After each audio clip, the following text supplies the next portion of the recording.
Good morning, Lee. We're sitting here with Lee Larkin, getting ready to talk about powder horns. Um, Tell me a little bit about how you got your start in this business. Well, I was interested in black powder, shooting muzzleloaders. This is back in 1989. And a friend said, Lee, you need to go visit a friend of mine. He makes powder horns. And I said, okay, I could use one of those to go with my gun. And went over and spent an afternoon at a fellow named Max Schneider's shop. This is down in San Antonio, Texas. And Max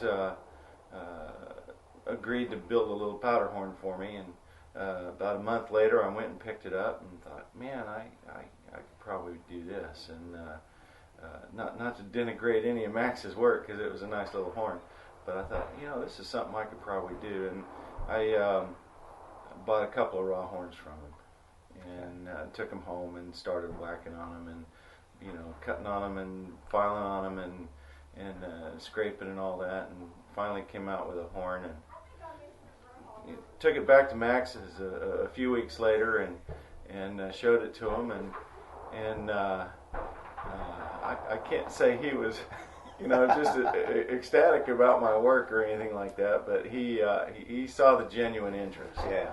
And cool. He said, well, Lee, you ought to try building another one, but look at these pictures of these original horns. And he pulled out a powder horn book by John Dumont and showed me a bunch of these original Revolutionary War period and French and Indian War period powder horns.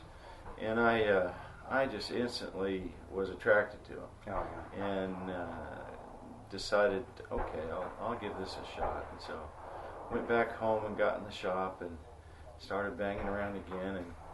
And the next time I went to Max's, he was genuinely surprised. He really was. He was really pleased. So the second horn was a quantum leap above the first. You still have those old horns? I have the second one. I gave the first one away. gave that to a friend. Cool. Now this is you said in the 80s? 1989, yeah. Okay, When so you've been I at built this my first one, right. 15, 16, 17 years, something like that? Yeah. Okay. I assume, since you mentioned the book, that you like studying the period horns and things like that. Well, the whole approach I've had when it comes to building these powder horns is replicating the originals, having something that looks very similar to the original old horn. Mainly because I'm interested in reenacting and the period trekking side of this whole activity that we do, the sport that we do, and so my interest is more in the historical, artistic, and it ends up being the military side of powder horns. You favor one time period over another, like French and Indian War, opposed to other? I focus mostly on the French and Indian War, mainly because to me that's the high point of the engraved powder horns. There were just a whole lot more horns made during the French and Indian War than the Revolutionary War horns. I think I can't remember. I think it's Swayze in his book. He has a little chart and he shows existing horns and when they were made, that kind of thing. And the peak is during the French and Indian War anyway. So there's... I have a fascination for map horns. That's the reason I ask you. I'm trying to think. I saw a horn up at Fort Ticonderoga that was attributed to Robert Rogers. Right. Don't know if it's true or not, but beautiful thing. Yeah, that was a John Bush horn. Okay. A fellow named John Bush.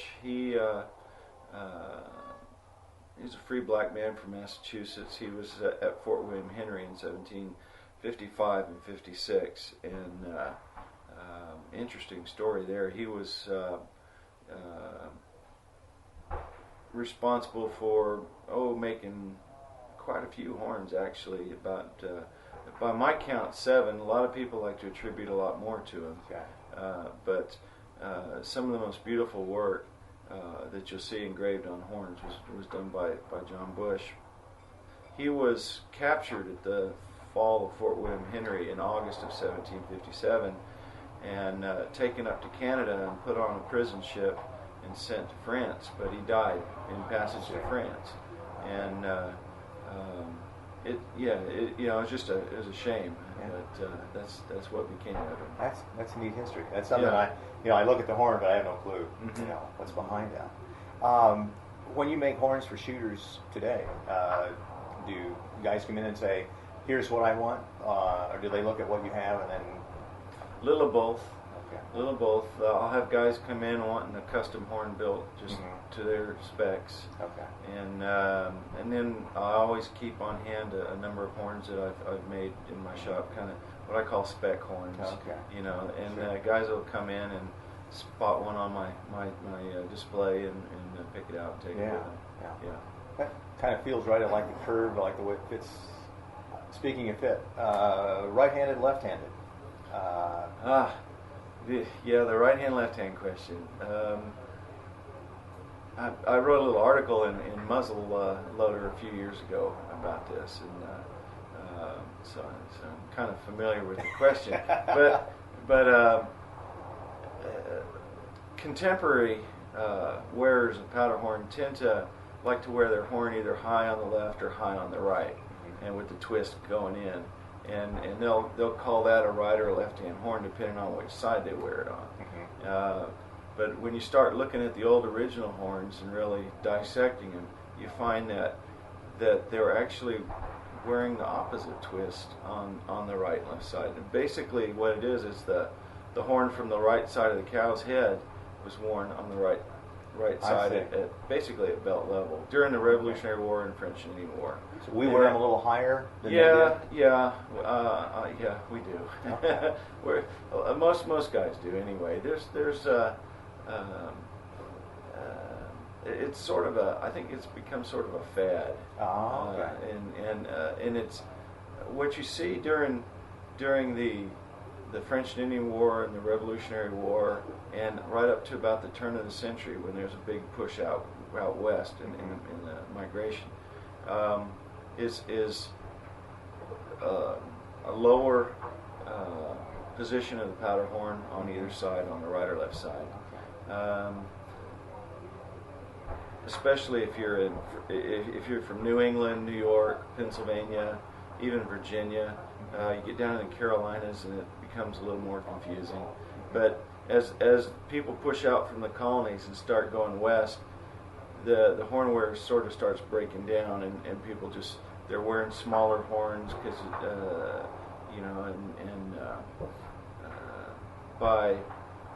by the 1820s or so, it starts getting kind of jumbled up.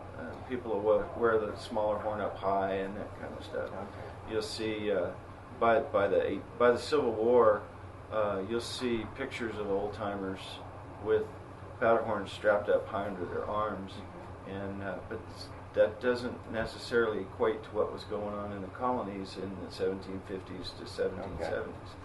So I've heard guys talk of trends where caliber rifles got smaller as people were closer to civilization.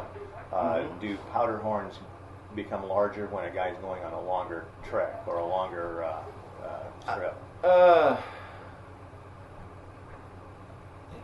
Yes hard and no. Question. No, it's not really a hard question. It's the current thought on that is a lot of the military powder horns from the French and Indian War and Revolutionary War were actually pretty large, and but that was mainly because they were for carrying powder for muskets, and you're burning 80 grains or more a shot, and so it's a big charge. So you need a big horn to carry all the powder that you can use in an engagement.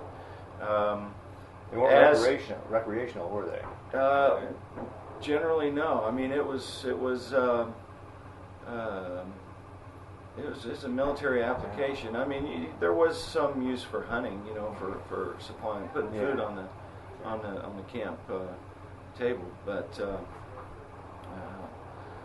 as the westward migration began, and as areas became secure from, or more and more secure from Indian raids and that kind of stuff, and as the large game began getting hunted out, like bears and the big cats and that kind of stuff, and you were just going after deer and small game, the rifle calibers didn't have to be as big, and because the rifle calibers didn't have to be as big, the powder horn supply didn't have to be as big either. So the horns kind of shrank up a little bit, and you started getting into like 45 to 32 caliber guns, and for the smaller game.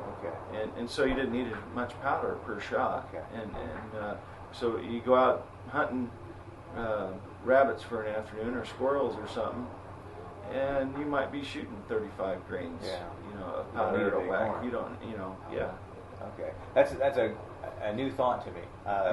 Equating the size of the horn to the caliber or the size of the ball, rather than worrying about how long the guy's going to be away from home. So I appreciate knowing that. Yeah. Granted, if you're going to war, I'd want to carry a great big powder horn myself. Sure. But you got to lug it around too. Yeah. Either you strap it to a horse or you carry it on your side. In my mind, more powder is always better. Sure. I agree with that. In a case where I'm interested in Lewis and Clark, because of the bicentennial stuff, I'm guessing they carried a lot of powder in. Well, I think it was in legged canisters. But the guys probably carried good-sized horns on an expedition like that too. Would they? I know they had some powder kegs and that. I mean, in barrels of powder and stuff like that. Or I'm not sure if they were barrels, but yeah, they had some major containers that they were carrying in. I don't remember if they were lead containers for the powder or what they would, and they'd melt the lead down. Yeah. Sometimes that was the way it was carried. I've heard stories like that. Yeah, other times they'd just be in a barrel. Yeah. But I can't remember right offhand what Lewis and Clark did. Let me ask you some more questions about your making of horns. What kind of plugs do you like to use in yours? Do you have special things you like to do? Well, when I plug a horn, I'm going back and I'm looking at originals, and looking at what kind of woods they were using, that kind of stuff.